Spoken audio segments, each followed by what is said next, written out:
বিসমিল্লাহ মানে রাহিম। প্রিয় এলাকাবাসী ও প্রিয় দেশবাসী এবং বিদেশে অবস্থানরত প্রিয় ভাই বোনেরা, আসসালামু আলাইকুম। সম্মানিত সুধীয় প্রিয় দেশবাসী, আপনারা দেখতে পাচ্ছেন যে আমি এখন রয়েছি পাবনা জেলার ঐতিহ্যবাহী কাশীনাথপুর পেঁয়াজহাটে।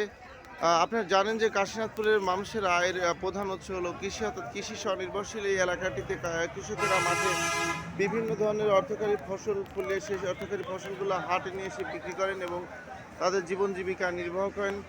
দেখতে পাচ্ছেন যে এই পৌষের সকালে বিভিন্ন প্রান্ত থেকে কৃষকেরা তাদের এই অর্থকারী ফসল পেঁয়াজটি হাতে নিয়ে এসেছে। নতুন পেঁয়াজের ব্যাপক সমারোহ। এই পর্যায়ে আমরা আজকে জানবো যে কৃষকের কাছ থেকে যে আজকে এই পেঁয়াজের যে বাজার কত যাচ্ছে সর্বোচ্চ। ভাই, আজকে পেঁয়াজের মুড়ি কাটা পেঁয়াজের সর্বোচ্চ পাইকারি বাজার কত যাচ্ছে? নতুন মুড়ি কাটা 2000 এবং পুরাতন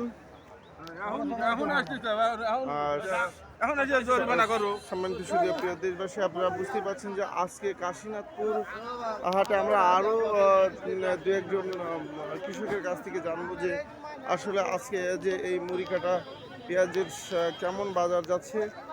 সম্মানিত সুধীয় প্রিয় দেশবাসী, কাকা, আজকে মুড়ি কাটা পেঁয়াজের সর্বোচ্চ পাইকারি বাজার কত যাচ্ছে? আজকে মুড়ি কাটা পেঁয়াজের সর্বোচ্চ বাজার হলো 2200, নিম্নে 1800, 1700। 1800 থেকে 2000 টাকা মন, এক কথায়। সম্মানিত সুধীয় প্রিয় দেশবাসী, বুঝতে পারছেন যে এই কাকা বলছে যে সর্বোচ্চ বাজার সর্বনিম্ন 1800 এবং সর্বোচ্চ বাজার 2200 টাকা পর্যন্ত যাচ্ছে, তাই তো? হ্যাঁ, হ্যাঁ। তো সম্মানিত সুধীয় প্রিয় দেশবাসী, আমি আপনাদের মাঝে আবারও আপডেট নিউজ নিয়ে ফিরে আসবো ইনশাল্লাহ। আসসালামু আলাইকুম রহমতুল্লাহ।